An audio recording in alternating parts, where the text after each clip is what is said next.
Good morning to all of you. आज के oops के इस क्लास में हम लोग जो टॉपिक देखने जा रहे हैं वो टॉपिक का नाम है पॉइंटर। और पॉइंटर के टॉपिक के अंदर एक तो हम लोग सब टॉपिक देखेंगे जिसका नाम है दिस पॉइंटर। हम लोग देखेंगे अभी कि दिस पॉइंटर क्या होता है, दिस पॉइंटर का यूज क्या है। ठीक है, सबसे पहले आप नाम सुने होंगे दिस पॉइंटर, तो ये लगा होगा अच्छा अच्छा किसी पॉइंटर के बारे में बात कर रहे हैं। नहीं, यहाँ पे आप इस चीज को समझिए कि this is a name of pointer. यहाँ जो दिस दिख रहा है ये खुद एक पॉइंटर है। ठीक है, इसीलिए इसका नाम दिया हुआ है दिस पॉइंटर। दिस का मतलब मत समझ लीजिए कि यह पॉइंटर मतलब कि ये एक पॉइंटर है। ठीक है, दिस यहाँ पर दिस पॉइंटर की बात हो रही है। ठीक है, तो अब यहाँ देखिए ये जो दिस पॉइंटर है ना, ये पहले बहुत ज्यादा यूज होता था, अब इसका यूज बहुत कम हो गया, नहीं के बराबर इसका यूज होता है। ठीक है, ये जो पॉइंटर है अब हम लोग कह सकते हैं आउटडेटेड हो चुका है। देखिए यहाँ पर लिखा हो use of this pointer is outdated now. अब आउट पुराना हो चुका, अब इसका यूज नहीं होता है। इन सी प्लस प्लस दिस, देखो डबल इन्वर्टेड कॉमा से घेर दिया हुआ ताकि आपको पता चले, this is a keywords. This क्या है, एक कीवर्ड्स है। आप लोग को जो कीवर्ड सी प्लस प्लस से बताया गया था उसमें से आप अगर देखिएगा, ये भी आप लोग को बताएगा तो उस वक्त, लेकिन फिर भी मैं एक बार रिमाइंड कर रहा हूँ, आप कीवर्ड्स को जाकर देखिएगा, उसमें एक कीवर्ड्स है जिसका नाम है दिस, THIS। दिस एक कीवर्ड्स का नाम है। ठीक है, आई कह रहे कि दिस रिप्रेजेंट्स, ये जो दिस नाम का जो कीवर्ड्स है वो क्या करता है, represents an object that involves, that in, ये काटा हुआ है यहाँ पर लिखा हुआ है इन्वॉल्व्स, देखिए that involves a member function. ठीक है, मतलब जो दिस नाम का जो कीवर्ड्स है वो क्या करता है, एक ऑब्जेक्ट को रिप्रेजेंट करता है। कौन से ऑब्जेक्ट को, जो ऑब्जेक्ट इन्वॉल्व रहता है, ठीक है, मेंबर फंक्शन के साथ। ठीक है, आई कह रहा है whenever any object, whenever any object called its member function. ठीक है, जब भी कोई ऑब्जेक्ट अपने मेंबर फंक्शन को कॉल करता है, ठीक है, तो क्या कहते, this pointer is automatically set and contains the address of that object। ध्यान दीजिएगा, यहाँ पर जब भी कोई ऑब्जेक्ट अपने मेंबर फंक्शन को कॉल करता है तो दिस पॉइंट का होता है ऑटोमेटिक सेट हो जाता है, मतलब दिस पॉइंट जो ऑटोमेटिक वहां पे काम करना शुरू कर देता है। ठीक है, and contains the address of that object. ठीक है, और उस ऑब्जेक्ट के एड्रेस को क्या करता है, ले लेता है, कंटेंट उसको ले लेता है। ठीक है, आई कह रहा है कि the pointer x as an implicit argument to all the member function. जैसे एग्जांपल यहाँ दिया हुआ है, ठीक है, उसका बताया गया कि मान लो यहाँ पे x नाम का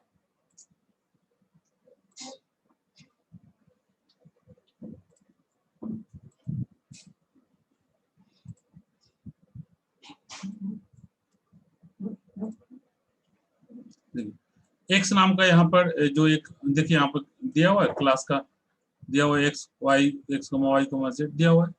तो कह रहे हैं कि यहाँ पे x as an implicit, x क्या है, एक इम्प्लिसिट आर्गुमेंट से काम कर रहा है।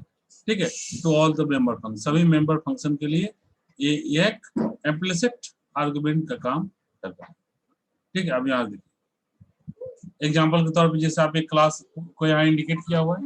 ठीक है, आप देख रहे हैं उसको, डिफरेंट टर्म दिया हुआ है, इसके प्राइवेट में क्या किया, देखिए यहाँ पे फ्लोट a इंट b सब डिक्लेयर किया हुआ है। अब यहाँ, अब नीचे यहाँ टर्म पर देखिए, ध्यान दीजिए, अब कह रहा है कि the private member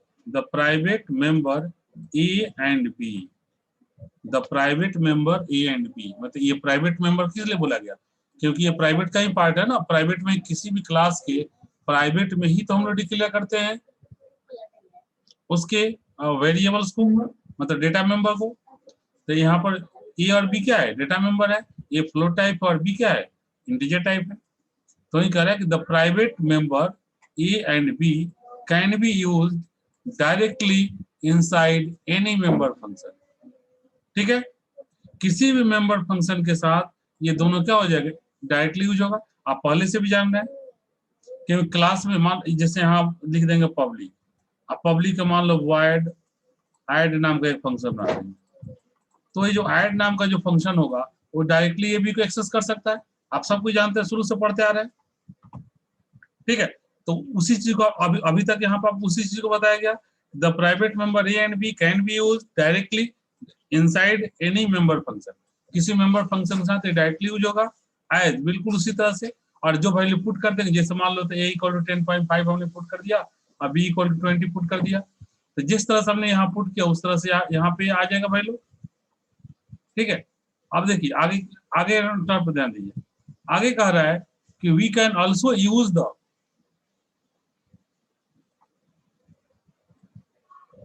we can also use the following statements inside any member function। any member function मतलब a = 10.5 और b = 20, जस्ट हमने ऊपर में जो यहाँ पुट किया था। ठीक है, उसी तरह किसी मेंबर फंक्शन के साथ हम लोग क्या कर सकते हैं, we can also use the following statement inside any member function। किसी मेंबर फंक्शन के साथ हम लोग डिक्लेयर कर सकते हैं। ठीक है, ऑफ क्लास XYZ। ठीक है, XYZ नाम का जो क्लास है उसके साथ। ठीक है, अब यहाँ पे देखिए उसको यहीं पर रिप्रेजेंट करके दिखाया गया है। देखिए यहाँ पर देखिए, तो उसको रिप्रेजेंट कैसे करते हो, देखिए दिस एरो दे करके लिख दिया a = 10.5, दिस एरो b = 20। ठीक है, ये देखिए यही रिप्रेजेंटेशन यहाँ पे आपको बताया जा रहा है। ठीक है, कि inside the member function user. अब यहाँ पर जब दिस का यूज कर दिया गया तो अब क्या होगा, देखिए करेगा because the short name from is a = 10.5 and b = 20, therefore no need to use this pointer। ध्यान दीजिएगा यहाँ पर क्या होगा, दिस पॉइंटर का यूज नहीं होगा। क्यों नहीं होगा, जैसे मान लो यहाँ दिस देकर दिया तो ये गलत नहीं है, सही है, लेकिन यहाँ यूज नहीं करेंगे। क्यों नहीं करेंगे, क्योंकि ये क्या है, खुद a = 10.5 बहुत ही छोटा वैल्यू है। ठीक है, दिस का यूज हम लोग जब कोई बड़ा बड़ा वैल्यू हो, बड़ा टर्म्स हो, उसके लिए यूज करते हैं दिस पॉइंटर का यूज। ठीक है, छोटे छोटे वैल्यू के लिए इसका यूज नहीं करते। ठीक है, क्या करें, one important application of this pointer, मतलब दिस पॉइंटर का जो है एक सबसे इंपॉर्टेंट एप्लीकेशन जो है, ठीक है, this pointer is to return the object, return the object। this can be show as return point value at the address of this। मतलब कि स्टिक देकर के दिस लिखते हैं तो यहाँ से हम लोग किसी भी ऑब्जेक्ट के वैल्यू को रिटर्न करा सकते हैं। ठीक है,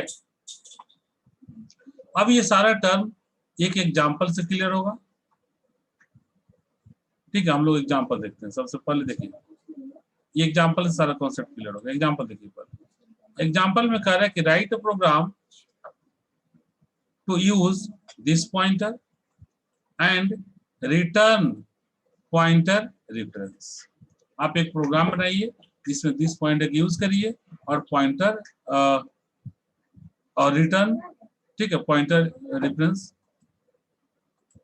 को यूज करिए। ठीक है, देखिए तो इसको बनाना कैसे, अब इस चीज को according to question this pointer का हम यूज करना, हमें क्या करना है बाकी चीज नहीं बताएगा, तो बाकी अपने मन से कर लेना है।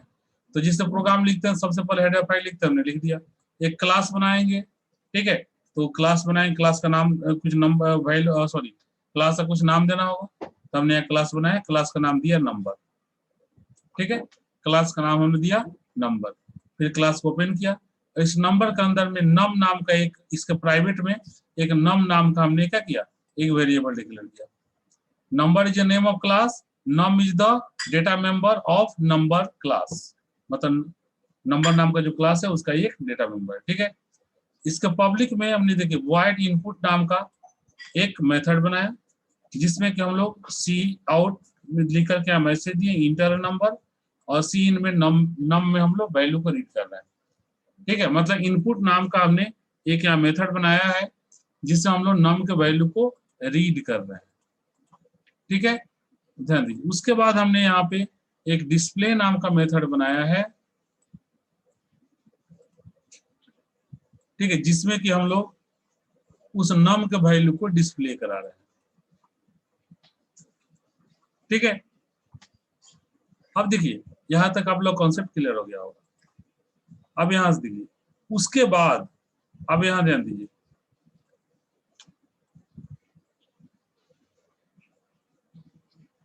देखिए इसके बाद जो नंबर हमारा क्लास था, देखिए यहाँ नंबर का देकर के मीन नाम का हम लोग एक और मेथड यहाँ डिक्लेयर किए, जिसमें कि हम लोगों ने एक इसका टी नाम का ऑब्जेक्ट भी यूज किया।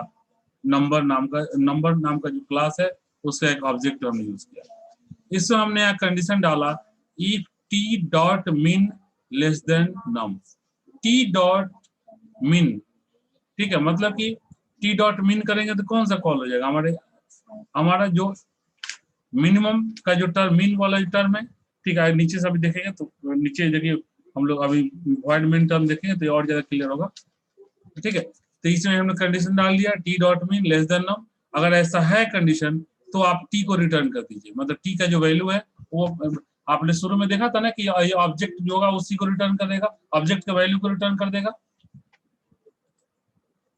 तो टी को रिटर्न करने की बात हो रही है, टी क्या है, देखिए नम नामक क्लास उसका एक ऑब्जेक्ट है, तो इसका जो वैल्यू है वो रिटर्न कर देगा। एल्स अगर ऐसा नहीं है तो रिटर्न दिस। तो आप अगर ऐसा नहीं है तो क्या करिए, दिस पॉइंटर के साथ पर जो उसका वैल्यू है उसे रिटर्न करिए, ठीक है। अब इसके बाद देखिए हम लोग यहाँ जो टर्म ले रहे हैं वो है हमारा वॉइड मेन। आप सबको जानते हैं सारा चीज मेन से ही यहाँ पे होता कंट्रोल होता है। तो वॉइड मेन हमने जब बनाया उसका ब्रैकेट मिडिल ब्रैकेट ओपन किया, क्लियर स्क्रीन, ठीक है। अब इसके बाद देखिए हमने यहाँ जो नंबर नाम का क्लास ऊपर बनाया था उसका हमने 3 ऑब्जेक्ट यहाँ डिक्लेयर किया, एक का नाम n है, दूसरे का n1 है, तीसरे का n2 है। 3 ऑब्जेक्ट हमने नंबर नाम का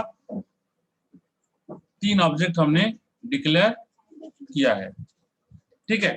अब तीनों के साथ आप यहाँ देखिए क्या देखिए, वाला n1 dot input, n2 dot input, मतलब इनपुट नाम का जो मेथड दो बार कॉल हुआ, एक बार n1 नाम का ऑब्जेक्ट के साथ, एक बार n2 नाम का ऑब्जेक्ट के साथ। अब यहाँ पर आपको ध्यान देना है, जैसे ही हम यहाँ पे अभी तक नॉर्मली हम लोग बात कर रहे हैं, अभी दिस का अभी यहाँ पे हम लोग कोई बात नहीं कर रहे हैं। तो जैसे ही हम n1 डॉट इनपुट यहाँ से कॉल करेंगे, n1 डॉट इनपुट, ठीक है, ये क्या करेगा, इनपुट नाम का जो मेथड है कहाँ बना हुआ है, देखिए यहाँ बना हुआ है, ये इसे कॉल कर लेगा, इसको कॉल करेगा तो हमारे स्क्रीन पर मैसेज आएगा इंटर नंबर, ठीक है। और उसके बाद हम एक नंबर पुट करेंगे जो नम नाम के वेरिएबल में चला जाएगा, ठीक है। तो देखिए तो इंटर नंबर एक मैसेज आया और हमने यहाँ पहला बार वैल्यू 15 पुट किया है, ठीक है। इसके बाद फिर से अगेन n1 के बाद देखिए n2 डॉट इनपुट, मतलब n2 नाम का जो हमारा दूसरा ऑब्जेक्ट था उसके साथ हमने फिर इनपुट को कॉल किया, तो फिर से वही वाला मैसेज आएगा इंटर नंबर। इस बार हमने वैल्यू जो दिया वो 18 दिया, पहले 15 दिया था n1 के साथ, n2 के साथ हमने 18 दिया, ठीक है।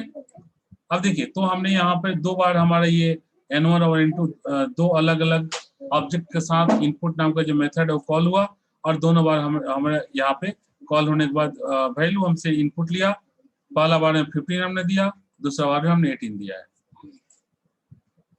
ठीक है। इसके बाद अब कह रहा है कि n1 equal to n1 dot mean. अब यहाँ ध्यान दीजिए मेन कॉन्सेप्ट और आपका यहीं पे है, n1 इक्वल टू मतलब वैल्यू अब इधर से वापस होकर के n1 में आएगा, ठीक है। तो n1 equal to sorry n में आएगा, n equal to n1 dot mean n2, ठीक है। यानी अब n1 डॉट मीन n2 मतलब n2 का जो वैल्यू होगा वो पास होगा, ठीक है, और n1 डॉट मीन की बात कर रहे हैं हम लोग, ठीक है। तो क्या होगा, मतलब अब आपको यहाँ पे जो कॉन्सेप्ट है ये मीन का, ये जो मैंने शुरू में क्या बताया कि मीन का जो कॉन्सेप्ट दिया हुआ मिनिमम फाइंड आउट करने के लिए रेस्पेक्ट में दिया हुआ है, मतलब अब आपने दो वैल्यू यहाँ जो इनपुट लिया, अब ये मीन नाम का आपका जो मेथड ही ना है, देखिए यहाँ पे नंबर मीन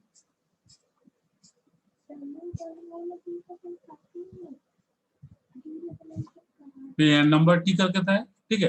तो यहाँ से आप जो n2 का जो वैल्यू n2 के थ्रू आप जो वैल्यू पास कर रहे हो वो t पर जाकर रिसीव होगा, ठीक है। और उसके बाद इस मेथड पे आएगा, t पर रिसीव होगा, तो ये t डॉट, अब देखिए t डॉट मीन यहाँ n2 के थ्रू जो वैल्यू जा रहा है, कौन सा वैल्यू आपने रीड किया है, 15। ध्यान दीजिएगा आप, सॉरी सॉरी सॉरी सॉरी, आपने 18 रीड किया, n2 के थ्रू आपने क्या किया, 18 रीड कर लिया, ठीक है, 18 रीड कर लिया।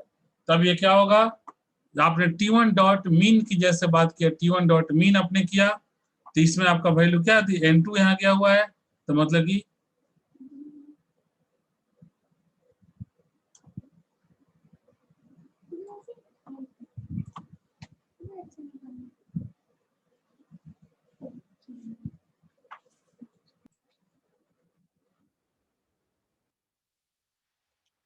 ठीक है।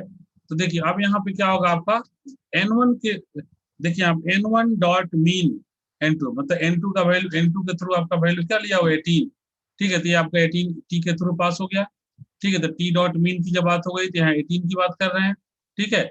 और चूंकि यहाँ देखिए n1 डॉट मीन की बात की है, तो n1 के थ्रू हमारा वैल्यू क्या था, 15 था, तो n1 का वैल्यू यहाँ पर 15 हमारा ले लेगा। तो अब इस कंडीशन को चेक करेगा, 18 लेस देन 15, तो 18 लेस देन 15 कंडीशन क्या हो जाएगा, फॉल्स। तो कंडीशन फॉल्स होगा तो कहाँ जाएगा, रिटर्न दिस, ठीक है। देखो return value at the address of this, मतलब दिस नाम का जो पॉइंटर है, ठीक है, उस पर जो एड्रेस है उस वैल्यू को, तो इस पर कौन सा एड्रेस एग्जिस्ट करेगा, ठीक है। तो जो पहला हमारा जो वैल्यू है, ठीक है, वो वैल्यू इस पर एग्जिस्ट करेगा, और पहला वैल्यू इस पर क्या है, तो पहला वैल्यू हमारा 15 है, ठीक है। तो ये 15 कहाँ असाइन हो जाएगा, एन पर, ठीक है। मतलब हमारा मिनिमम वैल्यू 15 निकला, और उसको जैसे आप n1 डॉट डिस्प्ले को यहाँ से कॉल करेंगे, उसका देख रहे हैं नीचे n1 डॉट डिस्प्ले दिया हुआ है, तो जैसे हमारा n1 डॉट डिस्प्ले कॉल होगा, तो डिस्प्ले नाम का हमारा जो मेथड है उसमें क्या लिखा हुआ, देखिए यहाँ पे नम, क्या लिखा, Y display C out the minimum number, और नम का वैल्यू डिस्प्ले हो जाएगा, ठीक है। तो मिनिमम नंबर यहाँ, ये द मिनिमम नंबर ये डिस्प्ले हुआ, और उसके बाद यहाँ पे हमारा जो एन का जो वैल्यू, एन का जो मिनिमम वैल्यू है, यानी एन के थ्रू जो वैल्यू है 15, वो हमारा क्या हो जाएगा, यहाँ पे डिस्प्ले हो जाएगा। तो यही जो कॉन्सेप्ट है, यही कॉन्सेप्ट हमारा दिस पॉइंटर का, ठीक है। दिस पॉइंटर बहुत ही लार्ज टर्म के लिए यूज नहीं होता है, बहुत ही सॉरी, ये छोटे टर्म के लिए यूज नहीं होता है, लार्ज टर्म के लिए यूज किया जाता है, पहली बात। दूसरी बात कि दिस पॉइंटर का यूज अब नहीं होता है, अब नहीं के बराबर होता है, ठीक है। ये सिर्फ एग्जाम में क्वेश्चन पूछा जाता है, या रेयरली बहुत कम ही जगह, बहुत ही कम, रेयर ऐसे कोई प्लेसेज होते हैं जहाँ पे इसका यूज किया जाता है, ठीक है, जो आप पहले भी देख चुके हैं। क्योंकि अब इससे भी ज्यादा हमारे पास एडवांस और इससे ज्यादा बेटर हमारे पास पॉइंटर्स के कॉन्सेप्ट है, इसलिए इसका यूज अब नहीं किया जाता है, ठीक है। Okay, thank you. आज हम यहीं पर रहने देते हैं, नेक्स्ट क्लास में हम लोग देखेंगे वाइल्ड पॉइंटर।